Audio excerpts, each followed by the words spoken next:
Est-ce que toi aussi, t'attends d'avoir ce fameux déclic en te réveillant le matin? Tu sais, celui où tu te rends compte que tu dois changer de vie, partir à l'autre bout du monde et vivre ta meilleure vie? Si c'est le cas, reste avec moi. Moi, c'est Julia. Et mon but dans la vie, c'est d'y trouver du sens. De profiter chaque jour, d'être inspirée, d'oser et de m'émerveiller. J'adore voyager, parler d'amour, de sexe, de philo, de psycho, d'entrepreneuriat et de dev perso. Et tout ça avec le cœur, de moi à toi ou avec des copains.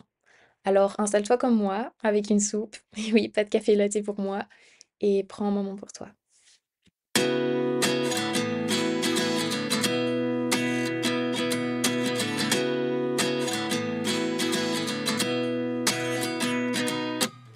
29 and I find myself wondering what did happen to the last 10. I ran away with my life, fast forward, never turn back again.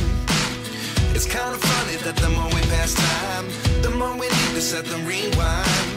And 19 was the year I had to leave you, but now I'm seeing all the signs. Hello et bienvenue dans ce premier épisode. J'espère que vous allez bien, que vous êtes bien installés dans votre lit, dans votre voiture, dans les transports. Perso, je vais super bien, je suis super contente d'enregistrer ce premier épisode et je me suis installée avec ma petite soupe, comme vous l'avez entendu dans l'intro.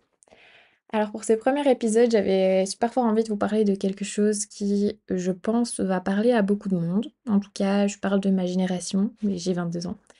Et ma génération qui est assez présente sur les réseaux sociaux. Cette chose, c'est ce fameux déclic qu'on nous vend sur les réseaux sociaux, dans les réels Instagram ou TikTok ou dans les films. Ce déclic qui dit: «Un jour, je me suis réveillée le matin et j'ai réalisé que je voulais tout plaquer, quitter mon job et que je voulais partir à l'autre bout du monde». Ou un jour, je me suis réveillée le matin et j'ai une idée de business incroyable. Ou un jour, je me suis réveillée le matin et je me suis rendu compte que je voulais quitter mon copain. Ce déclic, on nous en parle aussi beaucoup pour le voyage, en particulier le voyage solo. Et on nous dit que par exemple, on va avoir des prises de conscience de fou, qu'on va revenir complètement changé, qu'on saura enfin ce qu'on veut faire de notre vie. On peut retrouver ce déclic magique en fait dans beaucoup de situations. Et perso, pour vous parler de tout ça, j'aimerais vous partager un exemple personnel et qui concerne le voyage. Le voyage parce que c'est quelque chose qui me touche particulièrement. Je suis une passionnée de voyage et j'ai déjà voyagé plusieurs fois seule. Et je reviens d'ailleurs d'1 an en Australie avec mon copain. Durant ce voyage, j'ai une copine qui m'a fait une réflexion, qui m'a fait beaucoup réfléchir, que j'aimerais partager avec vous.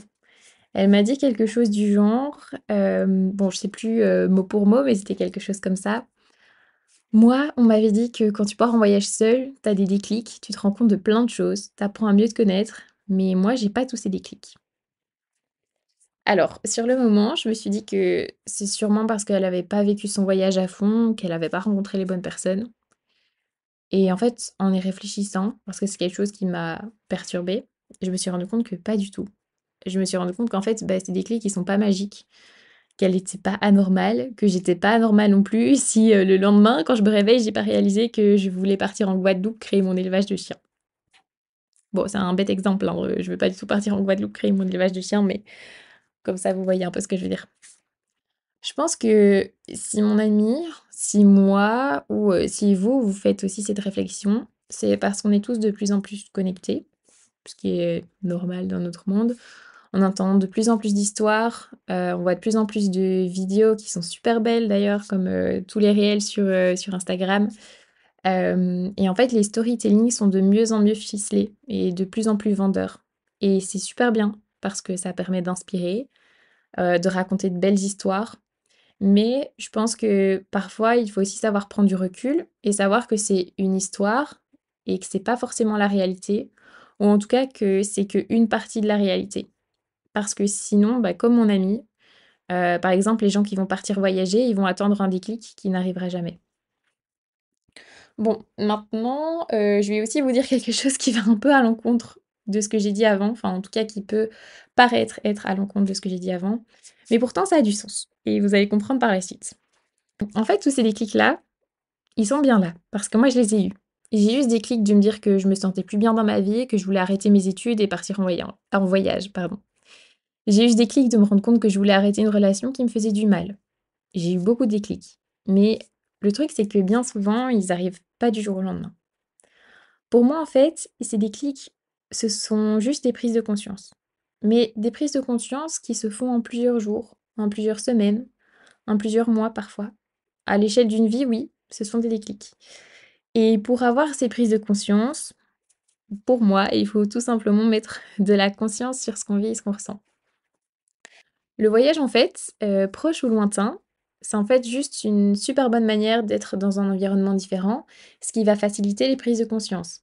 Parce que ça va nous permettre de prendre du recul, d'être confrontés à d'autres réalités. Donc il y a même pas besoin d'être à l'étranger pour que ça arrive. C'est juste que le voyage, bah oui, il permet d'être confronté à des réalités différentes qu'on ne connaissait pas avant et donc à apprendre à se connaître. Alors, mais qu'est-ce que ça veut dire mettre de la conscience? Pour moi, en tout cas, dans ma vision des choses, mettre de la conscience, c'est prendre du temps pour soi. En voyage, pour moi, ça va par exemple passer par le fait de pas être sur mon tel tout le temps ou bien, d'écouter de la musique à chaque fois que je suis seule ou que je marche dans la rue ou que je suis dans les transports. Ou parfois justement, je vais mettre de la musique parce que ça va me permettre de me plonger dans des ambiances différentes et de ressentir certaines émotions et donc de réfléchir à moi. Je sais pas, moi, il y a des musiques, quand je vais les mettre qui, vont me faire ressentir, une énorme tristesse, beaucoup d'espoir et je trouve que c'est des super bons moyens, en fait, si je vais un peu creuser, de réfléchir à moi. Mettre de la conscience, ça va aussi passer par le fait de prendre un temps de pause, de m'asseoir sur un banc, en face d'un coucher de soleil, ça c'est mon truc préféré. De profiter du moment présent et de me demander en fait ce qui me fait du bien, ce qui me fait du mal. Me demander ce que je pourrais changer, modifier dans ma vie pour être plus alignée avec moi, avec mes valeurs et mes besoins. Ces prises de conscience, ça peut aussi passer par des conversations avec des gens, où justement à nouveau, on met de la conscience sur des choses qui se passent dans nos vies. Parfois, on va apprendre de nouvelles manières de faire ou de penser qui vont à leur tour nous faire penser à notre vie et à nos comportements. Ça peut aussi être on peut aussi mettre de la conscience sur ce qu'on vit après un moment intense, en fait, ce qu'on a vécu, après une activité qui nous a plu ou pas et se poser, se demander comment on se sent, ce qui nous a fait du bien, ce qu'on a ressenti. En fait, c'est juste prendre des temps de pause, prendre du temps, en fait, pour laisser son esprit divaguer, son esprit s'ouvrir. Et c'est souvent cette accumulation de moments, en fait, de pause, cette accumulation de petites choses, de réflexions qui, un jour, font sens et deviennent des prises de conscience. Enfin bref, j'espère que vous avez compris. Vous n'êtes pas anormaux si vous n'avez pas ces déclics qui vous permettent de faire des trucs incroyables dans votre vie. Ces déclics, vous avez tous la chance de pouvoir les créer et ça, c'est plutôt quelque chose d'incroyable. Je sais pas si ça vous parle, j'espère en tout cas. Et j'espère que ça va vous permettre d'avoir des clés, de réfléchir à vous, de pas culpabiliser et de vous rendre compte du fait que prendre des moments pour soi, c'est super important. J'espère que du coup, maintenant, quand vous verrez ces vidéos sur Insta, sur TikTok, sur Facebook, ce sera des sources d'inspiration pour vous, mais que vous réfléchirez aussi au fait que, en fait, il y a plein de choses derrière qu'on ne vous dit pas. Ça peut juste rester une source d'inspiration et que, à votre tour, vous pouvez aussi vivre des choses tout aussi incroyables.